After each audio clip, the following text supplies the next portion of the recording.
Hello friends, இன்றைக்கி என்ன குழம்பு தெரியுமா உங்களுக்கு நான் செஞ்சு காமிக்க போகிறேன். வாழைக்கருவாடு, கத்திரிக்காய், முருங்கைக்காய், உருளைக்கிழங்கு, மொச்சை போட்டு கருவாட்டு குழம்பு தான் இன்றைக்கி உங்களுக்கு செஞ்சு காமிக்க போகிறேன். அதுக்கு தேவையான பொருள் என்னென்னு காமிச்சிடுறேன். இது பாருங்கள், மொச்சை வந்து குக்கரில் போட்டு நல்லா வேக வச்சு லைட்டாக உப்பு போட்டு வேக வச்சு வச்சுருக்கிறேன். இது பாருங்கள், இதில் வந்து கத்திரிக்காய், முருங்கைக்காய், உருளைக்கிழங்கு நறுக்கி வச்சுருக்கிறேன்.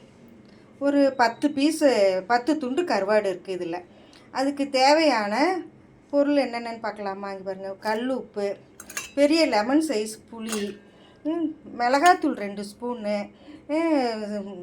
இது வெறும் மிளகாத்தூள் 1 ஸ்பூனு, மஞ்சத்தூள் ஒரு அரை ஸ்பூனு எடுத்து வச்சுருக்கிறேன்.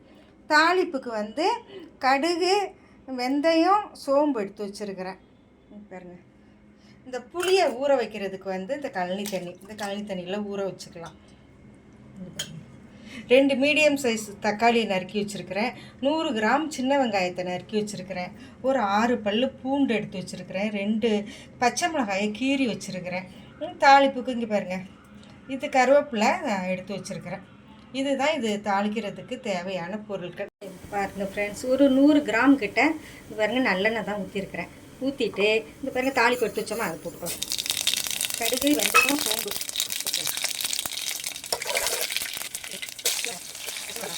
கருவேப்பிலை எல்லாம் போட்டு உப்பையும் போட்டுடலாம். உப்பு போட்டால் சீக்கிரம் வதங்கணும். உப்பையும் போட்டு நல்லா வதங்கினோடனே எடுத்து தக்காளி போடணும். சுற்றி வரணும். தக்காளி நல்லா வதங்கிச்சு வரணும். நல்லா குலைவாக வதங்கிச்சா இந்த ஸ்டேஜில் இந்த காய் போட்டுருவோம். காய் போட்டு ஒரு வதக்கு ஒரு நிமிஷம். ரொம்பலாம் வதக்கணும்னு இல்லை. காய் போட்டு வெங்காயம் தக்காளி நல்லா வதங்கினா போதும். காயை போட்டு சும்மா ஒரே ஒரு நிமிஷம் கிண்டிட்டு அடுத்தது இந்த கருவாடையும் போட்டு கருவாடு கரைஞ்சா இன்னும் குழம்பு நல்லா டேஸ்ட்டாக இருக்குங்க. இந்த கருவாடு, வாழை கருவாடு குழம்புக்கு நல்லாயிருக்கும். நல்லா வதக்கிட்டோமா ஒரு நிமிஷம் வதக்கினா போதும்.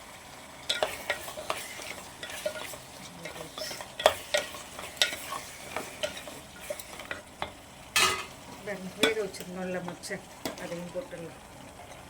அதையும் போட்டுட்டு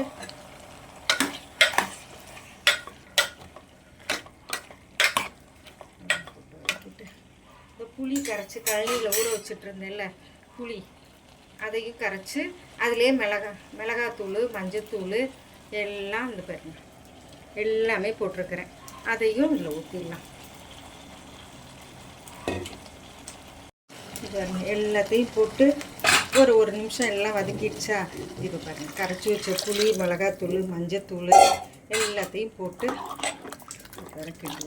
நல்லா கொதி வந்த பிறகு ஸ்லோலையே ஒரு 15 நிமிஷம் வச்சா சுவையான கருவாட்டு குழம்பு என்னுடைய ஸ்டைலில் ரெடிங்க. இங்கே பாருங்க, நல்லா குழம்பு நல்லா கொதி வந்துருச்சா, இந்த ஸ்டேஜில் நம்ம ஸ்லோ பண்ணி மூடியை போட்டு ஒரு 15 நிமிஷம் ஸ்லோவிலே வச்சிட்டோம்னா குழம்பு ரெடி ஆகிடும்.